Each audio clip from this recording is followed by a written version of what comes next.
तर असे सगळे अनिमंत्रित प्रभाव आपल्याला सगळ्यात मोठा अडथळा आपल्यासोबत आणतात. तो म्हणजे आपलं आपल्या अंतरात्म्याशी, आपल्या उच्च स्वसोबत असलेलं कम्युनिकेशन. रोज उठून आपल्या आयुष्यात घेणारे निर्णय आपण आपल्या उच्च आत्म्याकडून घेतोय. आणि इथून पुढे ते जास्त आपल्याला आता ते रिलेशन पक्क करायचंय, घट्ट करायचंय आपल्याला. क्लिअरली आपल्याला ते स्टेशन पकडायचंय जिथं माझा अंतरात्मा, माझा उच्च स्व बोलतोय. आणि त्याच्यामध्ये असणारा हा मोठा अडथळा आहे. असावरी ते प्लीज वाचा.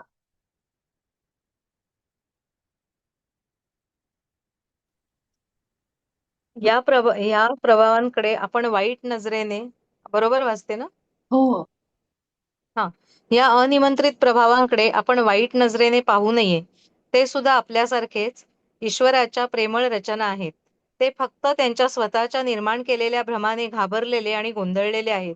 स्वतःला स्वतःपासून वेगळे करण्यासाठी तुम्ही निर्माण केलेल्या त्या भ्रमापेक्षा हे वेगळे नाहीत. फरक केवळ प्रमाणाचा आहे. हे देखील शक्य आहे की तुम्ही सुद्धा कोणासाठी तरी अनिमंत्रित प्रभाव असू शकता. कोणत्या दुसऱ्या जीवनकाळात जर तुमचा संभ्रम किंवा भीतीच्या स्थितीत मृत्यू झाला आणि जर तुम्ही तुमच्या पुढील योग्य ठिकाणी घेऊन जाण्यासाठी मिळणारी मदत घेण्यास नकार दिला, तर तुम्ही भटकत इकडे तिकडे फिरत असता आणि इतरांना वर तुमच्या भीतीने आणि नकारात्मकतेने प्रभावित करत असता. कोणत्याही अनिमंत्रित प्रभावांबाबत प्रेमाने विचार करा. जसं तुम्हालाही वाटेल की जर तुम्ही त्या परिस्थितीत अडकलात तर तुमचाही कोणी विचार केला पाहिजे. उपचार करणारे शब्द बोलून त्यांना प्रेम पाठवा. या आठवड्यात तुम्ही कोणत्याही एक अनिमंत्रित मिनिट. हा, मी येऊ हा शकते. तर ह्यातला बराचसा पार्ट तुम्हाला लक्षात आलाय. आपण करतोय आपल्या आभा स्वच्छ आणि लॉक करण्यामध्ये. जसं बाबाजींनी सांगितलंय की आपला युनिफाईडचा जर्नी, हा प्रवास, हा पूर्णपणे प्रेमावर आधारित आहे. का?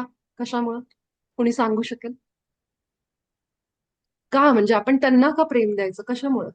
ते जे अनिमंत्रित प्रभाव जे आपल्या आयुष्यात दुःख आणतायत, जे आपल्याला त्रास देतात, आपलं आयुष्य खडतर बनवतायत, त्यांना का आपण प्रेम द्यायचं? ते सुद्धा ईश्वराच्या प्रतिमेतच बनलेले आहेत ना.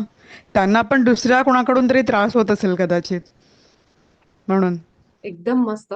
की ते सुद्धा जेव्हा ह्या शरीरामध्ये होते, आता जरी त्यांनी शरीर सोडलेलं असलं, आणि जे आता ऑफकोर्स अनिमंत्रित प्रभावामध्ये बाकीची पण लोक येतात जी जिवंत आहेत, आपल्या सोबत आहेत. आणि जी लोक सोडून गेलीत, जे शरीरात नाहीयेत, पण ते सुद्धा ईश्वराच्याच प्रतिमेत बनलेले आहेत. आणि ते केवळ गोंधळलेले, भरकटलेले, म्हणून ते थांबलेत आणि ते आपल्या वरामध्ये येत आहेत. सोबतच पहिल्या धड्यातलं एक अतिशय सुंदर सत्य जे आपण कधीही विसरायचं नाही. आपण सगळेजण जोडलेले आहोत. कशानी? प्रेम तत्वानी. आपल्या सगळ्यांची हृदय एकमेकांशी कनेक्टेड आहेत. ते चित्र आठवा आपल्या डोळ्यापुढं. इंटरनेटचं ते जाळं जे असं सगळीकडून सगळ्या सगळ्या शहरांमध्ये दाखवतात ना, ते एक चित्र असतं, जाळं. अगदी तसं. इथं बसलेले आपण भारतातले, आणि कुठंतरी लांब अंटार्क्टिकावर असलेला एखाद्या व्यक्ती, कुठंतरी लांबच्या भागामध्ये, रिमोट प्लेसमध्ये असणारे आपण सगळे जोडलेले आहोत.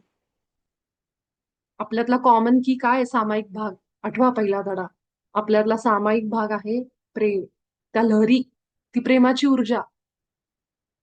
हे वाक्य आपल्याला ऐकायला असं वाटेल की हे, त्याच्यात काय मोठे किंवा त्याची खोली नाही समजणार आपल्याला. पण हे हे सत्य आहे की आपण सगळेजण प्रेमाच्या ऊर्जेने जोडलेले आहोत. म्हणून बाबाजी त्याच्यावर भर देतात. रोज रात्री झोपताना, उठल्यानंतर हृदयातून प्रेम प्रकाश पाठवा. आपल्या बऱ्याच जणांना कळणार नाही म्हणजे कसं पाठवायचं, मला तर काही दिसत नाही. आपल्याला पाठवा म्हणलं की काहीतरी मोबाईलवर मेसेज टाईप करून पाठवायची सवय, किंवा कुणाला तरी असं, ज्या पद्धतीने आपण एखाद्या माणसाला आठवतो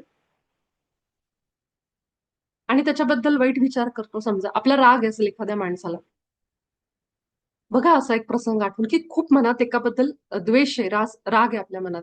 ती निगेटिव्ह जी ऊर्जा आपण फील करतो ना आपल्या हृदयात, तशीच पॉझिटिव्ह एनर्जी फील करायची, प्रेम फील करायचं. कारण बऱ्याच जणांना हे कळत नाही की प्रेम पाठवायचं कसं. म्हणजे कसं फील करायचं ते? अगदी तसं जसं आपण एखाद्याबद्दल राग आणि द्वेष फील करतो. एखाद्या माणसाने जर माझं मन दुखवलं, तर रडू येतं आपल्याला आठवून आठवून, की ह्या माणसाने माझ्यासोबत असं केलं. खूप जवळचा व्यक्ती, ज्याच्याकडनं आपल्याला अशा वेदना मिळाल्या. किती दुखतं आपल्याला. तीच फिलिंग आहे, पण ऑपोझिट. त्याच फिलिंग मध्ये आपण जाणार, पण त्या माणसाला आपण त्या पद्धतीनेच प्रेम पाठवतोय, मी तुला प्रेम पाठवतोय. वरवर म्हणा, सुरुवातीला ते खोलवरून येणार नाही. ते आपल्याला अपेक्षा पण नाही, की पहिल्या सत्रामध्ये आपण लगेचच प्रेम फील करायला लागू, वा वा प्रेम, माझ्या बाहेर प्रेम चाललंय. नाही. असं वाटेल, "ही कसं काय? हे मला तर काही फील नाही होत आहे." So it's okay. ते फील नाही झालं हरकत नाहीये. पण ते म्हणा. म्हणून आपण 1 आठवडा पहिल्या धड्याचा घेतलाय, तो केवळ हृदयावर केंद्रित होण्याचा आणि ते प्रेम फील करण्याचा. आपल्या हृदयावर जितके आपण केंद्रित होऊ, आपल्याला ते प्रेमाची फिलिंग, ती एनर्जी फील व्हायला लागेल. एनर्जीच्या भाषेत बोलायचं झालं तर. एनर्जी, ते व्हायब्रेशन्स फील व्हायला लागतील. आपल्याला आपोआप प्रेम यायला लागेल. प्रत्येक शरीराच्या भागाचं जसं काम आहे ना, काहीतरी डोळ्यांचं बघणं आहे, कानांचं ऐकणं, हृदयाचं आहे प्रेम निर्माण करणे. मग जेव्हा आपण इथं ध्यान लावतो, तेव्हा ते प्रेम बाहेर व्हायला लागतं. That is a magic. आत्ता आपल्या ग्रुपमध्ये ज्यांनी ज्यांनी ते केलेलं आहे, त्या सगळ्यांच्या मध्ये बदल झालाय. तुम्ही स्वतःच अनुभवताय. सगळेजण सांगतायत, की आम्हाला आपोआपच आता येतंय, की प्रेम आणि प्रकाश पाठवणं. भलेही ते खूप आतून येत नसेल, पण त्यावेळी ते सुचणं, तुमचा हायर सेल्फ तुम्हाला सांगणं, तुम्ही ते फील करणं, ह्याचा अर्थ तुम्ही पकडलंय ते स्टेशन. उच्च स्वला पकडलंय आणि तुम्ही गेलाय डीप. जे नवीन लोक आहेत, जे इथं आहेत, त्यांना म्हणून मी हे पुन्हा सांगते. पहिला धडा अतिशय महत्वाचा आहे, की तुम्ही जितकं तुमच्या हृदयावर कॉन्सन्ट्रेट कराल, ध्यान लावाल, तुम्हाला ते फिलिंग इथं येईपर्यंत आरामात समजेल मी काय सांगते ते. त्यामुळं हे जे गेलेली लोक आहेत, हे जे अनिमंत्रित प्रभाव आणि जे आता आपल्याकडं जिवंत असणाऱ्या लोकांकडनं येणारे विचार, ह्या सगळ्यांना आपण, बाबाजी म्हणतायत, ते ईश्वराच्या प्रेमळ रचना आहेत. घाबरलेले आहेत, गोंधळलेले आहेत, त्यांना माहित नाहीये आपण कुठे अडकलोय. ते अशा फेजमध्ये असतात ना, ते धड जिवंत असतात, ना ते त्यांच्या आदर्शस्थानी गेलेले असतात. ते मध्ये कुठेतरी अडकलेले असतात. आणि त्यामुळं अं, त्यांना सुद्धा आपण प्रेम पाठवायचं. आभा स्वच्छ करताना, लॉक करताना पहिलं वाक्य आहे, त्या अनिमंत्रित प्रभावांना मी प्रेम आणि प्रकाश पाठवते. किती सुंदर आहे बघा. जरी ते माझ्या आयुष्यात दुःख निर्माण करतायत, त्रास देतात, पण तरी मी त्यांना प्रेम आणि प्रकाश पाठवते. हे आहे अनकंडिशनल म्हणू शकतो आपण त्यांना, की प्रेमाने आपण त्यांना सांगतोय, की तुम्ही जा निघून. तुम्ही स्वतःच प्रेम आहात. तुम्ही घाबरलात म्हणून तुम्हाला कळत नाहीये. हे आपण त्यांना किती प्रेमाने सांगतोय. किती सुंदर बाबाजींनी वाक्य लिहिली. मला हे वाचताना सुद्धा, जेव्हा मी पहिल्यांदा युनिफाईड वाचत होते ना, ते हृदयातून असं वाचून ना रडू येत होतं मला ते पाणी, की बाबाजी तुम्ही कसे काय असं एवढं तुम्ही लिहू शकता. आपण आपल्या बरोबर वाईट वागणाऱ्या व्यक्तीला पुन्हा डोळ्यासमोर उभं करत नाही. पण इथं बाबाजी अशा प्रभावांबद्दल बोलतायत, की जे आपल्या आयुष्यात इतकं दुःख निर्माण करतायत. आपल्याला ते ज्ञान आलं, पण तरीही आपण त्यांना प्रेम आणि प्रकाश देणार आहेत. कारण इथं अजून एक त्यांनी एक सत्य सांगितलंय, की दुसऱ्या कुठल्या तरी जीवन काळात तुमचा जर भीतीच्या एखाद्या स्थितीमध्ये मृत्यू झाला, किंवा तुम्हाला काही डाऊट्स मध्ये तुम्ही तशीच तुमचं आयुष्य संपलंय कुठल्या तरी लाईफ टाईम मध्ये, जन्मामध्ये आपण म्हणतो ना, अचानक ऍक्सिडेंट मध्ये किंवा काहीतरी भीती होऊन पाण्यात बुडून अशा कुठल्याही परिस्थितीमध्ये, तर तुम्ही सुद्धा त्या संभ्रमात अडकलेले असू शकता. आणि मग जेव्हा एखादी अशी मदत तुमच्यापर्यंत येते, एखाद्या दैवी शक्तीकडनं, तेव्हा त्या मायेमध्ये अडकल्यामुळं, त्या संभ्रमात असल्यामुळं, बाबाजी म्हणतायत तुम्ही सुद्धा ती मदत घेण्यास नकार दिला असेल, त्यावेळी तुम्ही पण इकडे तिकडे, आपण पण म्हणजे सगळेजण आपण कधी ना कधी या अवस्थेमधून गेलेले असू. आपले किती, आपण किती जन्म घेतलेत, काय इन्कार्नेशन आहेत आपले, काय लाईफ टाईम आहेत, हे आपल्याला माहित नाहीये. पण एक शक्यता आहे, की जे जे सोल ह्या जर्नी, कारण हा आत्म्याचा प्रवास आहे. आपण गीतेमध्ये ऐकलंय, की हा आत्म्याचा प्रवास इटर्नल आहे, त्याला मृत्यू नाहीये. शरीराला आहे, एका जन्मापुरतं आहे, पण आपण अनंत काळासाठी आहोत. ही चेतना अनंत काळासाठी आहे. त्याबद्दल बाबाजी इथे सांगतायत की तुम्हीही कधीतरी अशी इकडे तिकडे भटकत होतात आणि ते भटकून भटकून तुम्ही सुद्धा इतरांसाठी भीतीने आणि नकारात्मकतेने प्रभावित करत असता. आत्ता सुद्धा फक्त असंच नाही की आपल्या कुठल्या तरी जन्मामध्ये. आत्ता आपल्या डोक्यातनं किती निगेटिव्ह विचार बाहेर पडतात विचार करा प्रत्येकाने. दिवसभरात काउंटलेस. आपण नाही त्याचा मोजमाप ठेवत नाहीत आपण. ते ठेवलं तर आपल्या डायऱ्या भरून जातील, राईट? त्यामुळे आपण त्याचं मोजमाप ठेवत नाहीत.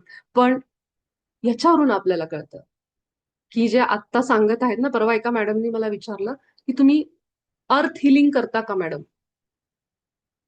मी पहिल्यांदाच ऐकलं अर्थ हिलिंग. म्हणजे मला एवढं माहिती की प्रेम प्रकाश पाठवायचं. आपल्या जे बाबाजींनी सांगितले त्याप्रमाणे पृथ्वीला आपण जे करतो, आभार मानतो, प्रेम प्रकाश पाठवतो. म्हणलं ते काय असतं, ते काय अर्थ हिलिंग असतं, पृथ्वीला ते पाठवायचं असतं वगैरे. मला एक समजतं की आपण सगळ्यांनी जर आपल्या विचारांबाबतीत जागरूकता ठेवली आणि आपण सगळ्यांनी जर आपले व्हायब्रेशन्स की माझे निगेटिव्ह विचार कसे आहेत, कुठे चाललेत, किती बाहेर पडतात, ह्या बाबतीत आपण जागरूक झालो, आपण पृथ्वी मातेच्या फ्रिक्वेन्सी वाढवण्यामध्ये, व्हायब्रेशन्स वाढवण्यामध्ये मदत केली म्हणून समजायचं. That's it. बाकी तुम्हाला वेगळं काही करायची गरज नाहीये. हे जे टेक्निक असतात वेगवेगळे जे आपण यूज करतो की पृथ्वी मातेला आपण प्रेम असं बसून असा रंग पाठवलाय, गोल्डन लाईट, व्हाईट लाईट, जे बरेचसे मेडिटेशन आहेत त्याच्यावर, ते त्या पद्धतीनेच काम करतात की तुमची पॉझिटिव्हिटी तुम्ही आपल्या माला देताय, तिला ती सर्क्युलेट पुढे पाठवताय. पण जेव्हा मी माझ्या विचारांच्या बाबतीत जागरूक आहे की माझे निगेटिव्ह विचार, नकारात्मक विचार किती बाहेर पडतायत, या बाबतीत जरी मी जागरूक झाले तरी बास आहे. तरी सुद्धा आपले नकारात्मक विचार बाहेर पडणार नाहीत आणि ते कुठल्या अशा लोकांना जाऊन त्रास देणार नाही. समजतंय सगळ्यांना मी काय सांगते? आपण हळू जाऊ, सावकाश जाऊ. आपल्या दिवसभराच्या जर्नीमध्ये नकारात्मक विचार बाहेर पडत आहेत आणि दुसरं जे सांगितले बाबाजींनी, कुठल्या तरी दुसऱ्या जीवन काळामध्ये जे बाहेर पडले, आपल्या कुठल्या तरी भीतीमध्ये मृत्यू झालाय, ह्या सगळ्यांच्या वेळी आपण सुद्धा ह्या अनिमंत्रित प्रभाव म्हणून असतो त्या स्वरूपामध्ये आणि आपणही भरकटलेले असतो. तेव्हा आपल्याला जी कुणी मदत देणारे असतात आपण त्यांची मदत घेत नाही. हे आपल्याला तिथं सांगितलेलं आहे की त्यामुळं ह्या बाकीच्या अनिमंत्रित प्रभावांचा प्रेमाने विचार करा, त्यांना प्रेम पाठवा. कारण आपणही कदाचित त्या अवस्थेमध्ये होतो. आत्ताही आपले विचार लोकांना त्रास देतात, अनेकांना. मी इथं बसून जरी विचार केला की माझ्या आयुष्यात काहीच चांगलं घडत नाही, हा एक विचार माझ्या डोक्यातून बाहेर पडला. कारण मी कोण आहे?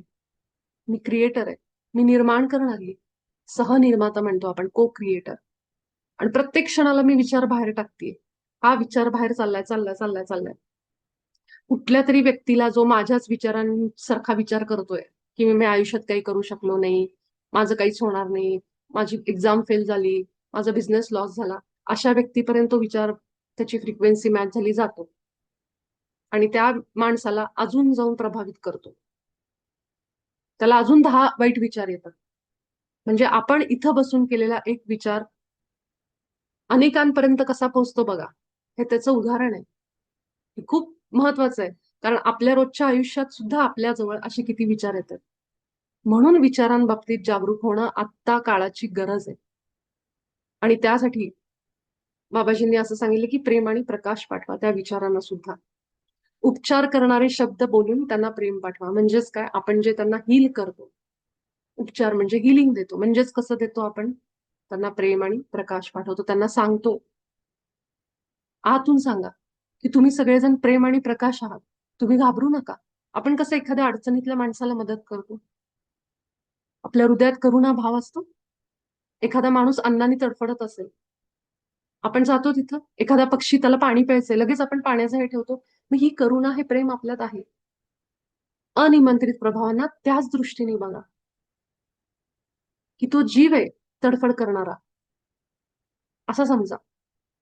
जो संभ्रमात आहे, गोंधळलेला आहे, मग त्याला प्रेम पाठवा. आता इथून पुढे तुम्हाला जेव्हा आभा तुम्ही स्वच्छ कराल ते आतून यायला लागेल. कारण आता तुम्हाला इथं क्लिअरली समजलं बाबाजी कशामुळं आभा स्वच्छ करताना असं म्हणतात की प्रेम आणि प्रकाश पाठवतो. थांबवायचंय का आपण किती राहिले बघू.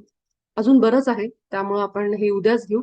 मी फक्त इथला पाठ संपवते. असा वृत्ती तुम्ही नाही वाचलं तरी चालेल. मी फक्त एवढाच एक छोटा पाठ संपवते कारण ह्याच्या पुढे आपल्याला संकेतांबद्दल सांगणार आहे तो आपण उद्या घेऊ. तो थोडासा एक्सप्लेन करावा लागेल त्यामुळं. तर